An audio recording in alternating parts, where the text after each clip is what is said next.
आज या ठिकाणी दिलीपराव उफाडे यांच्या स्मृती दिनाच्या निमित्त आपण या ठिकाणी एक आगळा वेगळा कार्यक्रम त्यांचे चिरंजीव गजानन यांनी ठेवलेला आहे.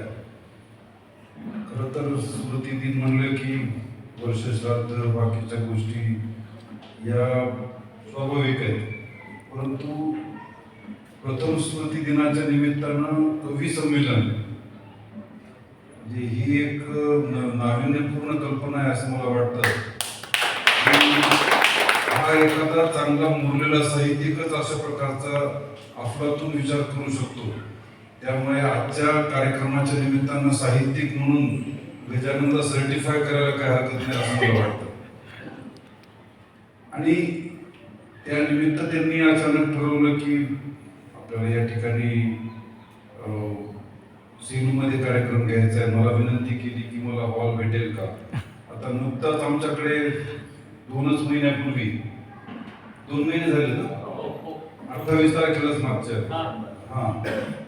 त्या दिवशीच आमच्याकडे 28 जानेवारीलाच एक राज्यस्तरीय दुसरं यमुनाईचं कवी संमेलन झालं होतं आणि 100वर कवी त्या दिवशी या ठिकाणी हजर होते. या सभागृहामध्ये एकदम सुंदर असा कार्यक्रम त्या दिवशी झाला.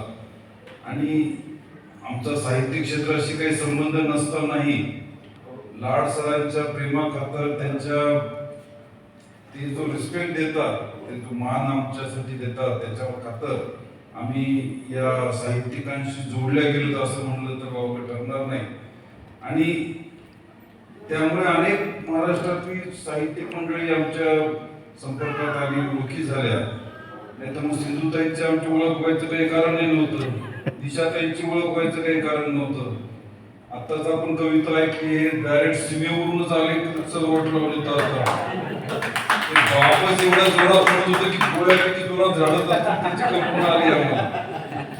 आणि असे वेगवेगळ्या क्षेत्रातील लोक या ठिकाणी जमा झालेले जातात. फिल्म इंडस्ट्रीमध्ये सुद्धा डबिंग त्यांचा आवाज दिलाय म्हणून सांगितलं सरांचा. म्हणजे या निमित्तानं मला एक आवड आहे की वेगवेगळ्या क्षेत्रातील लोक भेटले पाहिजे, त्यांच्या ओळखी झाल्या पाहिजे, मैत्री झाली पाहिजे. आणि या निमित्तानं म्हणजे आता आज गजाननच्या निमित्तानं आणि त्याच्या आधी लाडसरांच्या निमित्तानं हा योग जुळून आला. आम्ही भाग्यवान समजतो की आम्ही सर्व या साहित्यिकांच्या मध्ये आज या ठिकाणी उभे आहोत, बोलतोय. कारण तुमच्या समोर आमचे शब्द फार तोकडे पडतात आणि आम्हाला तेवढी सवय नसते की शब्दांशी खेळण्याची.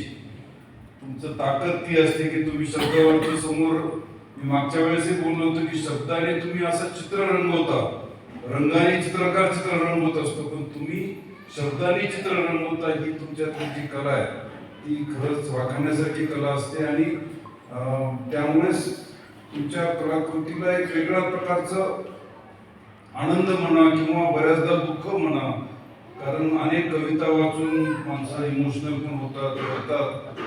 अशा प्रकारचं ताकद त्या तुमच्या शब्दांमध्ये असते.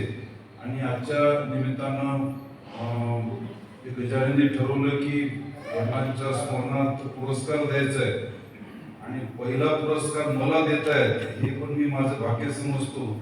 आता इतका मोठा